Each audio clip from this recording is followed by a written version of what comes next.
아멘. 오늘은 110문 111문 제8계명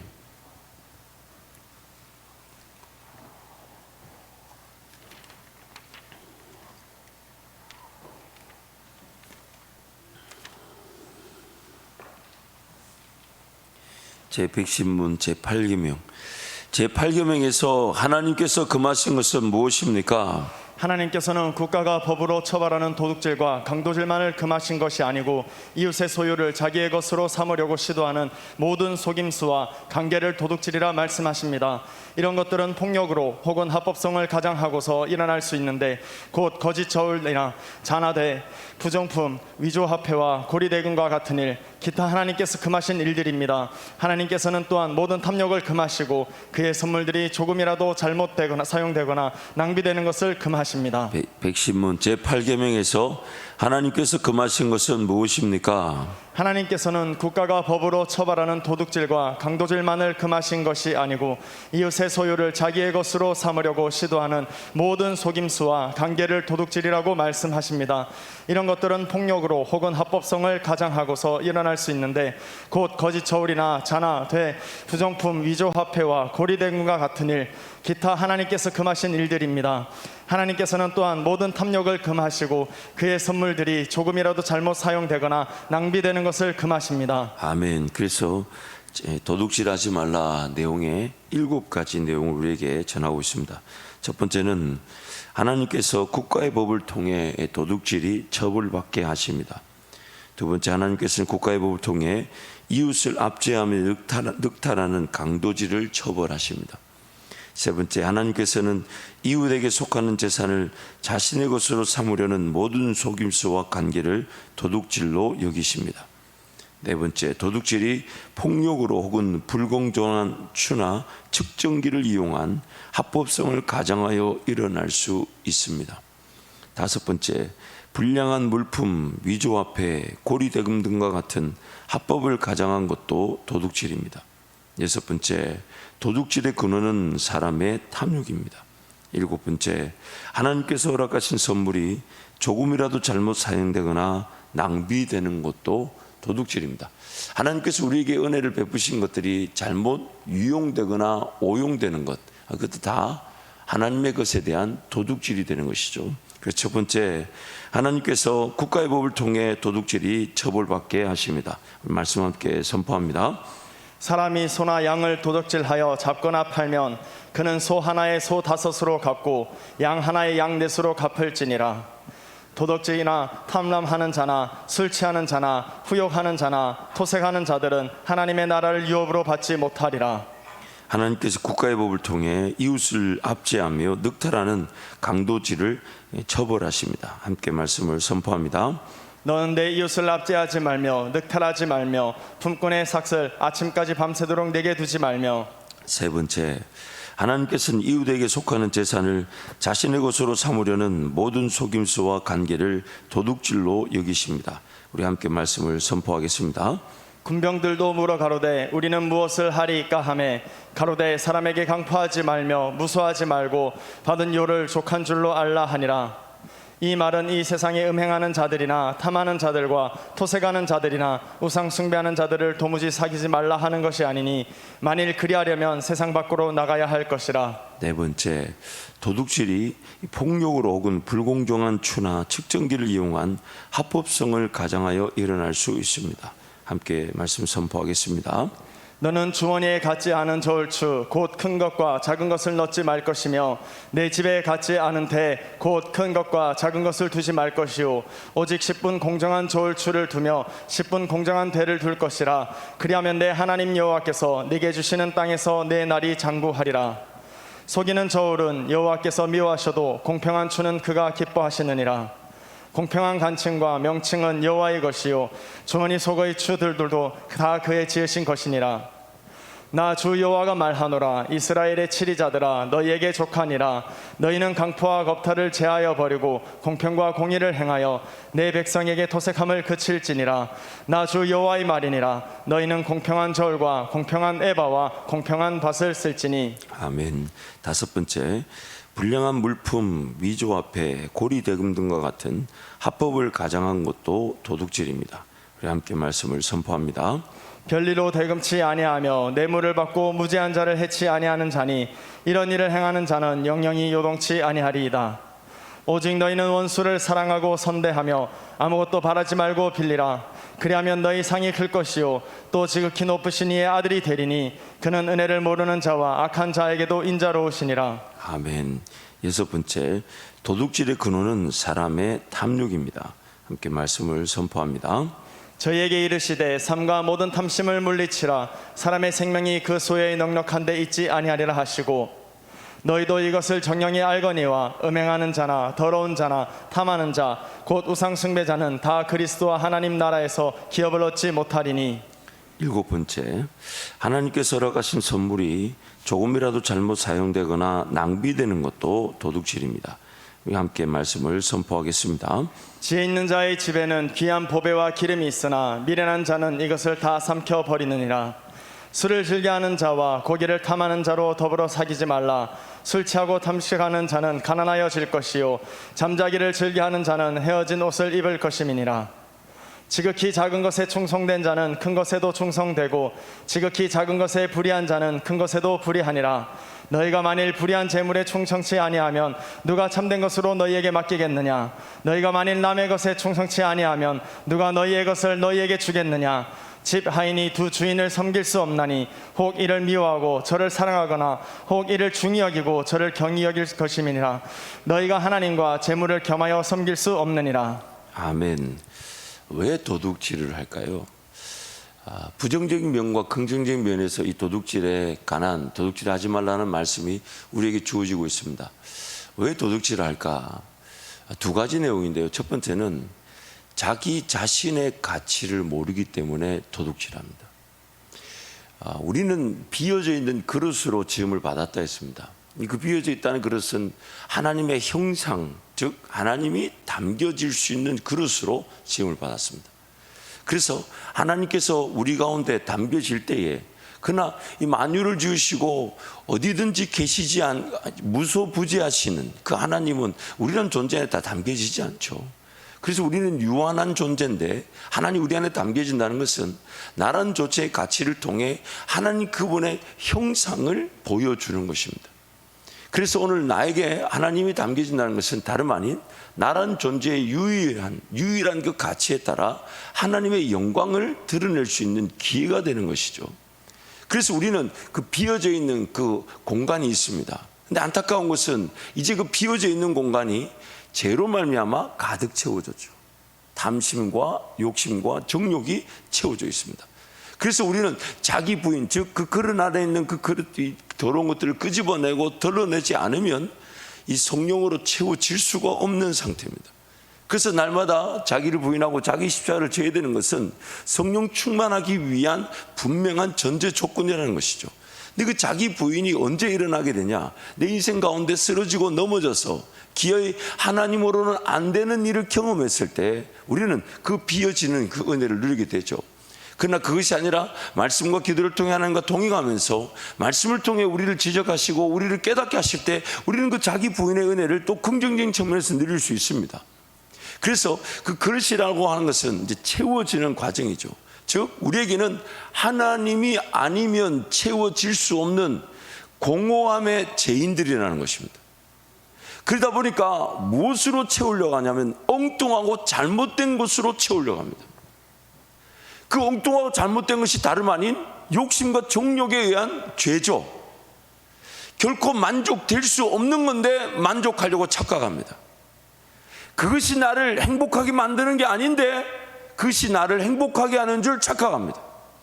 지금보다 조금 더 잘 살면, 지금 이 어려운 문제가 조금 해결되어지면, 좀 더 풍성하게 주어지면, 뭔가 지금보다 더 나은 삶이 되면, 좀 더 좋은 집으로 가고 내 자식들이 좀 더 잘 되고, 그런 어떤 인생살이 가운데, 세상살이 가운데 분명히 하나님 은혜로 채워질 것이지만 하나님이 아니면 그런 것들이 채워진다고 채워지는 게 아닌데, 그러므로 오늘 우리의 영적 상태, 하나님 그분이 아니면 채워질 수 없는 공간을 가지고 있습니다.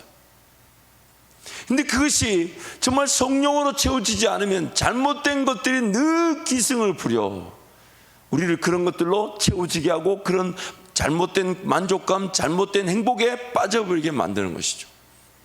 그러므로 오늘 우리는 하나님을 알아가면서 나를 알아가야 될 때, 나를 알아간다는 것은 나에게 채워지게 될 그 은혜. 평생 나는 어떤 일을 하며 살까요? 평생 나는 어떤 은혜로 살까요? 평생 나는 나만이 걸어갈 길이 어딜까요? 다른 누구도 대신해 줄 수 없는 나의 인생길은 어딜까요? 하나님이 나에게 그것을 발견케 하시고 그것이 채워지게 하시고 그것이 다듬어지게 하시고 그것이 열매를 맺게 하실 텐데 우리는 그 인생을 걸어가도록 지음을 받았는데 단지 허덕거리며 살아가려고 주어진 삶이 아니지 않습니까?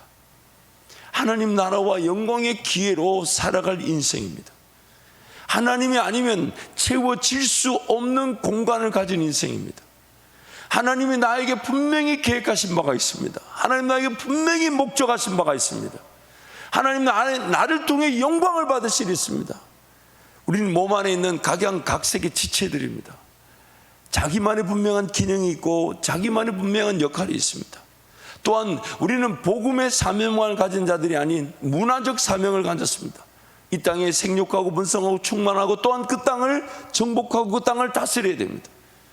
그러나 그것은 복음이라는 그 사명 안에 나에게 주어진 그 문화적 사명, 정말 그 땅이 우리를 위해 개간되어지기를, 씨를 뿌리고 또한 씨를 뿌려진 그 자라가 열매를 맺을 수 있는 그런 복음적 사명이라는 그 큰 틀 안에서 문화적 사명을 감당하는 자들입니다. 하나님의 백성으로서 하나님이 지으신 세상 가운데 하나님의 사명을 감당하는 자들입니다. 그런데 그것이 둘로 분리될 수가 없습니다. 왜냐하면 세상도 하나님이 지은 세상이며 예수 믿고 구원받는 것도 하나님의 역사이기 때문에. 그래서 복음적 사명이라는 것은 하나님과 나와의 관계를 회복하는 일이며 문화적 사명이라는 것은 복음적 사명, 즉 하나님과 나와의 관계가 회복된 그 하나님의 사람들이 세상 어디 나가든지 예수 그리스도의 사람으로 살아가게 된다는 것이죠. 당연히 지어진 그 세상 가운데 하나님의 자녀된 자들이 하나님의 그 자녀됨의 권세를 가지고 세상을 섬기게 될 때 그 세상은 하나님의 지혜와 지식을 보게 되며 또한 우리를 통해 예수 그리스도가 전해지는 은혜를 누리게 되는 것입니다. 그래서 도둑질하는 이유가 뭐냐면 뭔가 채워지지 않은 것을 채우려는 어리석은 방법이죠. 나에게 채워져야 될 것이 채워지지 않으니까 그 갈망함과 갈증함을 엉뚱한 데 가서 채우려고 하는 것입니다. 그래서 욕심이 난무하죠. 하나님께 맡겨놓지 못하죠. 그러면서 이렇게 투기해야 되고 이렇게 매점매석해야 되고 이렇게 차지해야 되고 이렇게 뺏어봐야 되고 이렇게 지켜야 되고 도둑질이라는 겁니다. 도둑질. 그래서 그 정요석 목사님의 그 이 8계명에 대한 이 내용을 보면 하나님께서 금해야 될 것들을 성경에서 무엇을 금하고 있는지, 그리고 이 내용들은 오늘 우리가 성령께서 우리의 방향으로 잡으시고 그 금하는 것을 금할 수 있도록 도우실 것이니까 제가 오늘 들어오시면서 여러분 받으셨죠? 네, 내용을 제가 온전히 드릴까 하다가 여러분이 좀 더 집중하기를 도움 마음으로 빈칸을 만들어 봤습니다. 참 목사는 별의별 걸 고민을 많이 합니다. 그렇죠? 여러분 저를 위해 기도 많이 해주셔서 여러분, 저와 여러분이 이런 것이 좀 자유하게 될 줄 믿습니다. 아멘을 안 한다는 아멘 타이밍을 놓치지 않기를 또 축복합니다. 성경은 하나님의 자녀가 제8계명을 통해 금해야 하는 내용들을 가르치는데 첫 번째는 인신매매를 금합니다. 그래서 여러분 그 성경 구절은 나중에 집에 가서 한번 쭉 찾아보시면 굉장히 은혜가 될 것입니다. 두 번째, 작물 소유를 금합니다. 도둑질한 물건들 소유를 금한다는 얘기죠. 세 번째, 속이는 저울이나 측정기를 금합니다. 속이는 저울이나 측정기를 금합니다. 네 번째, 지계표 제거를 금합니다. 이 굉장히 이 구약식이지만 오늘 우리에게도 중요한 말씀입니다. 여러분 들어보세요. 지계표가 뭐냐면요, 하나님께서 이스라엘 백성들에게 가나안 땅을 차지하게 하실 때에 여호수아를 통해서 이스라엘 백성들에게 각 지파, 각 가문, 각 가정들마다 분명한 땅의 지경을 설정해 주셨습니다. 그 지경을 설정한 표가 지계표입니다. 그리고 이 땅의 설정은 다름 아닌 하나님이 주인 되시고 우리는 그 땅을 관리하는 자로 세움을 받았습니다. 그래서 함부로 그 땅을 사고 팔 수가 없었습니다. 그래서 그 땅은 반드시 대대 자손들에게 물려져야 되는데 어떻게 물려지게 되냐? 그 땅을 부득불 팔게 되었을 때 희년이 되는 때는 그 땅은 모두 다 원래 땅의 관리자들에게 도와나가야 됩니다. 이걸 토지 공개념이라고 합니다. 이것이 공교롭게도 공산주의에서 이것을 악용해서 이 자신들의 어떤 그런 물질주의적 그 세계를 추구했죠. 그래서 이 지계표라는 것은 오늘 우리에게는 어떻게 적용하면 좋을까요? 한계성과 자기 역할이라는 것으로 적용해 볼 수가 있습니다. 이 한계성이란 말은 우리는 연약하기 때문에 무엇이든지 다 할 수 있는 사람들이 아닙니다. 하나님이 나에게 정해놓으신 인생의 한계라는 게 분명히 있습니다. 그러나 더 중요한 것은 그 한계보다도 더 중요한 것은 그 나의 역할이라는 것이죠. 너무 지나치게 많은 일을 시도해서도 안 되지만은 또한 자기만의 역할을 분명히 찾을 줄 알아요. 왜냐하면 하나님 나에게 주신 영역이 있기 때문에. 그래서 오늘날 우리 자녀들에게 그것을 자꾸만 가르쳐 줘야 되는데, 제가 이 애들을 길러보니까 너무 안타까운 게, 첫째는 몰라서 그냥 후다닥 지나간 것 같고, 그래서 우리 큰애 사라가 아빠를 닮아서 제일 똑똑한 것 같은데 제일 안타깝게, 이제 여러분 동일하셔서 웃지도 않으시는군요. 근데 이렇게 애들 키워보니까 너무 부모인 제가 너무 모르고 자식을 키우려고. 이 참 하나님 은혜가 필요한 것 같아요. 공교육이 필요하지만 공교육이 전부가 아닌데, 비단한 예로 그 아이들이, 여러분 지금 아이들이 한 학년에 30명이 되지 않는 거 여러분 알고 계십니까? 인구수가 그만큼 줄었어요. 아마 여러분도 기억해요. 제가 국민학교 다닐 때 제가 78번이었어요. 근데 제가 다닌 초등학교 좀 벨라긴 해요. 초량초등학교라고 부산역에 딱 내리시면 바로 앞에 보이는 그 산 위의 동네가 초량동인데, 그게 이제 초량초등학교에 제가 1학년부터 3학년까지는 학생이 워낙 많아가지고 교실이 없으니까 오전, 오후, 저녁반이 있었어요. 그래서 학교를 몇 시에 갔냐? 8시에 가면 12시에 나오고요, 12시에 가면 4시에 나오고, 오후 4시에 가면 저녁 8시에 마쳤어요. 그러니까 오후 4시에 갈 때는 어머니가 계속 물어요. 학교 도대체 몇 시에 가냐고. 하루 종일 집에서 놀다가, 도대체 학교 가는 날인지 노는 날인지, 그 저녁 4시에 가면 오후 4시에 가면 되는데, 근데 제가 13반 78번이었어요. 무슨 얘기냐? 제가 3학년이 39반이 있었는데 한 반에 78번까지 있었어요. 그러니까 여러분, 도대체 뭐냐면 그 뒤로 다 삼복도로라 그래가지고 따닥따닥 이렇게 판잣집들이 많았어요. 그때만 해도 나무로 된 집들이 많았고, 조그마한 집에 뭐 애들 한 가정이 살기도 하고, 그런 집들이 많다 보니까 우리끼리 저는 그래도 밑에서 올라갔는데, 위에서 내려온 들은 그 교회와 학교 사이에 그 삼복도로 계단이라 그러죠. 그걸 108계단이라고 불렀는데, 거기서 중공군 내려오는 것처럼 내려왔어요. 애들이 밀려 내려왔어요. 왜냐면 여러분, 그러니까 한 학년에 2,800명이었어요. 여러분 참 대전에 또 충북 꼴짝에 사시가 잘 모르시네. 어쨌든 그렇게 많았는데, 제가 그래서 아버님 목회지를 가보니까 전교생이 60명이 안 되더라고요. 한 학년에 10명, 9명 뭐 이렇게, 참 굉장한 문화적 충격이 있었는데, 어쨌든 제가 뭔 얘기하다 이런 얘기가, 이 자녀들의 이 삶을 이렇게 이 부모로서 이렇게 대하다 보면 너무 안타까운 게, 그 자녀들이 행복했으면 좋겠는데, 근데 그 행복이라는 기준도 그 자녀가 자기 인생의 한계를 인식하고 자기만의 영역을 찾아가는 그 분명한 인생길이 되어야 되는데, 공교육에도 넣어놓으니까 인원이 많을 때든 적을 때든 간에 공부 잘하는 애 못하는 애 이 분명한 차이가 있고, 그러나 교사는 교사의 역할을 하다 보니까 어떤 학교가 정해놓은 그 진도에 따라 수업을 진행해야 되니까 뒤처지는 애가 있고 또 쫓아가는 애가 있고, 그러다 보니까 아이들이 계속 그 아이의 존재 가치가 거기서 평가를 많이 당하게, 열등감을 가지게 되고, 나는 머리가 안 좋은가 봐, 나는 안 되는가 봐, 이런 일들이 일어나니 너무 안타까운 일이죠. 하나님 분명히 그렇게 설정해 놓은 게 아닌데 그 존재만의 분명한 한계는 있다 해도 영역이라는 게 있을 텐데, 그럼 어떻게 그것을 찾아줄 수 있을까? 그걸 어떻게 좀 더 확인할 수 있을까? 정말 고민하지 않을 수가 없습니다. 저와 여러분이 살아보니까 그렇지 않던가요? 분명히 한계 인식은 세월이 지나면 지날수록 하게 됩니다. 다 할 수 있다는 게 아니라는 걸 알게 돼요. 옛날에는 그냥 젊었을 때는 다 할 수 있을 것처럼 이것저것 해봤지만 알고 보니까 그게 다 헛된 것이었어요. 그 한계를 인식하고 분명히 자기 영역을 찾아가야 되는데 그 영역을 찾지 못하니까 그 휘둘리게 되는 거죠.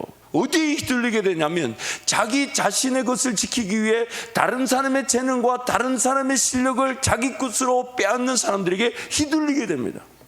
그게 직장 생활이잖아요. 제가 다 직장 생활을 폄하하자는 게 아닙니다. 그런데 그런 세상의 방식들에 우리가 또 우리의 자녀들이 놀아날 수가 있다는 거죠. 도둑질하는 세상에서 그 도둑질을 당하는 채 뻔히 인생을 살아갈 수 있지 않습니까? 어떤 사람들은 그 직장에서 그 자기 자신의 이 실력을 인정받아가지고 정말 사장 못지않게 대우를 받는 직장 생활하는 사람이 있는가 하면, 어떤 사람들은 그 동일한 실력, 동일한 자기 실력을 가지고서도 휘둘리는 그런 안타까운 일이 일어나지 않습니까? 제가 달라스에 있을 때 어떤 한 형제가 40대 중반인데 은퇴를 했대요. 40대 그때 40 중반 채 되지 않았던 것 같은데 은퇴를 했대요. 그 제가 눈이 동그래, 뭘 은퇴했다는 거예요 했더니 직장 생활을 은퇴했다는 거예요. 그 제가 명퇴당했냐 했더니 씩 웃더라고요. 그러면서 이제 하는 얘기가, 자기가 대학을 졸업하기도 전에 스카우트 제의가 들어와서 그 유명한 그 컴퓨터 만드는 회사에 들어가서 거기서 한 7, 8년 근무하다가 한국에 삼성에서 스카우트가 제의 왔어요. 그 삼성으로 갈 때 그 연봉도 뭐 그렇게 조금 더 받지만은 마음에 안 들었지만은 삼성 주식을 많이 줘서 이렇게 왔다는 거예요. 그리고 3년째 근무하지 않고 다시 미국의 큰 IT 기업으로 다시 옮겨가서 거기서 또 대우를 받았는데, 자기가 뭔가 그 안에 있다 보니까 이게 아니다 싶어서 그 안에 있으면서 소위 말하는 사내 벤처를 해서 그걸 이제 지금 그때 제가 그분이 만든 프로그램, 지금 이제 라이센스가 있긴 한데 그분 만든 프로그램이 지금 한국 사회에 엄청 많이 쓰여지고 있더라고요. 근데 40대 중반에 그 자기 직장을 은퇴했다 하더라고요. 그 제가 물어봤어요. 그럼 뭐 어떻게 사냐 했더니, 아니 그래도 뭐 사라지니까 은퇴한 거 아니냐고. 그 지금 뭐 하냐 했더니 고민 중이라고. 뭐 해야 될지. 제가 그분 삶을 보면서 목사 그만하고 싶었어요. 딱 깨놓고 목사 그만하고 싶었어요. 지금도 그분은 자기가 해야 될 일을 꾸준하게 연구하고 또 배우고 지금도 길을 걸어가고 있지만 어떤 자기 인생이 어딘가에 묶여 있지 않은, 자기 가치에 따라 살아가는, 너무 행복했어요. 물론 그분 나름대로 또 그런 또 신앙적인 갈등도 있고 또 어려움도 있고 또 인생이라는 것이 녹록지 않잖아요. 그렇지만 기본적으로 자기 가치를 인정받는 그 길에 들어서 있는 모습이 너무 멋있어 보였어요. 너무 멋있었어요. 오늘 우리의 삶이 하나님 다 그렇게 최소한 지어놓았을 텐데, 물론 그것만이 전부라고 말할 수는 없습니다. 하나님과 관계 속에서 힘들고 어렵지만 그 고난과 고통 속에서 그 하나님의 그 풍성한 인도하심과 임재를 맛보는 그 분명한 영적 열매가 가득한 삶도 많습니다. 어느 것이 더 정답이다, 뚜렷하게 또 구분되어질 수 있는 삶은 없습니다. 그러나 기본적인 것은 하나님과 관계 속에서 자기 자신을 발견하고 자기 자신을 알아가면서, 그래서 하나님 나에게 부여하시는 그 가치에 따른 그런 인정과 존중받는 인생, 그게 된다면 누구 것을 탐하거나 욕심을 내거나 불법이나 부정적인 거래나 그런 일을 하지 않을 텐데 내 가치에 따라 살아가게 되니까 내 가치. 또한 다섯 번째, 고리대를 금합니다. 고리대가 여러분 뭔지 아시죠? 높은 이자를 받는 그런 일을 금하죠. 여섯 번째, 뇌물을 금합니다. 뇌물. 일곱 번째, 소송 남발을 금합니다. 함부로 누구를 고발하거나 고소해서는 안 되죠. 하나님께 맡겨놓는 거죠. 여덟 번째, 불법적 봉쇄와 추방을 금합니다. 이렇게 가둬둔다든지 아니면 쫓아낸다든지. 아홉 번째, 가격 상승을 위한 매점, 이 독점이라 그러죠. 이런 것들을 금한다는 거예요. 열 번째, 임금 지급 거부와 체불을 금합니다. 내가 어렵더라도 함께 일하는 이들을 먼저 배려해야 되는 것이죠. 11번째, 세상 재물에 대한 과도한 사랑을 금합니다. 세상 재물에 대한 과도한 사랑. 12번째, 재물에 대한 과도한 염려를 금합니다. 재물에 대한 과도한 염려를 금하며 13번째, 타인의 번영에 대한 질투를 금합니다. 14번째, 게으름과 방탕을 금합니다. 게으름과 방탕을 금합니다. 15번째, 표절, 컨닝, 불법 복제를 금합니다. 불법 복제를 금합니다. 그래서 111문, 이 계명에서 하나님께서 원하시는 것은 무엇입니까? 내가 할 수 있고 해도 좋을 경우에는 나의 이웃의 유익을 증진시키며 내가 남에게 대접을 받고 싶은 대로 이웃에게 행하고 더 나아가 어려운 가운데 있는 가난한 사람을 도울 수 있도록 성실하게 일해야 합니다. 아멘. 그래서 두 가지 내용이죠. 자기 삶을 진정으로 위한다면 이웃의 증진을 먼저 추구하는 것입니다. 남에게 대접한 대로 대접을 받기 때문입니다. 두 번째, 내 것을 지키기 위한다면, 즉 하나님의 복을 받기 원한다면 가난한 사람을 돕는 성실한 자세를 취해야 됩니다. 여러분 잊지 마세요. 나가 가진 모든 하나님이 주시는 나만의 가치는 내가 속한 공동체, 지역, 사회, 회사에서 다른 누군가를 위해 쓰여지지 않으면 빛이 날 수가 없습니다. 그러나 만약 내가 내 스스로 내 가치를 몰라서 누군가에게 나를 써달라고 하면 그 사람은 반드시 나의 가치를 자기 회사나 혹은 다른 사람의 유익을 위해 쓰도록 인도해 주겠죠. 내가 돈을 벌고 내 삶이 안정적인 것은 다른 누군가가 삶이 편안하고 안전하며 하나님의 은혜를 누리는 것으로 내 삶이 복을 받는 것입니다. 그래서 우리는 복의 근원, 즉 통로가 되는 것입니다. 그래서 항상 고민을 해야 됩니다. 내가 역할하는 것으로 누군가가, 내가 속한 회사나 일터나 그 영역에서 누군가가 도움을 받을 수 있는, 누군가가 유익한 것인가, 이 제품을 만들어내는 것이, 이런 내가 서비스를 하는 것이 누군가에게 정말 유익한 일인가, 그의 삶을 위해 또는 그가 살아갈 삶을 위해, 즉 나를 통해 하나님을 만나는 것인가. 그것이 하나님이 세상을 지어놓으신 원리입니다. 그래서 항상 고민을 해야 돼요. 나의 제품이, 나의 서비스가, 나의 역할이 다른 누군가에게 하나님의 복을 전하는 통로가 되는, 그래서 하나님의 지혜를 구하고 하나님의 능력을 위해서 나를 통해 내 역할, 나의 은사가 다른 누군가를 섬겨내는 것, 그것이 바로 복의 근원인 것입니다. 그래서 첫 번째, 자기 삶을 진정으로 위한다면 이웃의 증진을 먼저 추구하는 것입니다. 남에게 대접한 대로 대접을 받기 때문입니다. 마태복음 말씀 함께 선포합니다. 그러므로 무엇이든지 남에게 대접을 받고자 하는 대로 너희도 남을 대접하라. 이것이 율법이요 선지자니라. 두 번째, 내 것을 지키기 위한다면, 즉 하나님의 복을 받기 원한다면 가난한 사람을 돕는 성실한 자세를 취해야 됩니다. 함께 말씀을 선포합니다. 이것이 어찌 나의 기뻐하는 금식이 되겠으며 이것이 어찌 사람이 그 마음을 괴롭게 하는 날이 되겠느냐. 그 머리를 갈대같이 숙이고 굵은 배와 재를 펴는 것을 어찌 금식이라 하겠으며 여호와께 연락될 날이라 하겠느냐. 나의 기뻐하는 금식은 흉악의 결박을 풀어주며 멍에의 줄을 끌어주며 압제당하는 자를 자유케 하며 모든 멍에를 꺾는 것이 아니겠느냐. 또 줄인 자에게 네 식물을 나눠주며 유리하는 빈민을 내 집에 들이는 것은 벗은 자를 보면 입히며 또 내 곤욕을 피하여 스스로 숨지 아니하는 것이 아니겠느냐. 그리하면 내 빛이 아침같이 비칠 것이며 내 치료가 급속할 것이며 내 의가 내 앞에 행하고 여호와의 영광이 내 뒤에 호위하리니 네가 부를 때에는 나 여호와가 응답하겠고 네가 부르짖을 때에는 말하기를 내가 여기 있다 하리라. 만일 네가 너희 중에 먼중에와 손가락질과 허망한 말을 제하여 버리고 줄인 자에게 내 심정을 동하며 괴로워하는 자의 마음을 만족해 하면 내 빛이 흑암 중에서 발하여 내 어두움이 낮과 같이 될 것이며 나 여호와가 너를 항상 인도하여 마른 곳에서도 내 영혼을 만족해 하며 내 뼈를 경고케 하리니 너는 물된 동생 같겠고 물이 끊어지지 아니하는 샘 같을 것이라.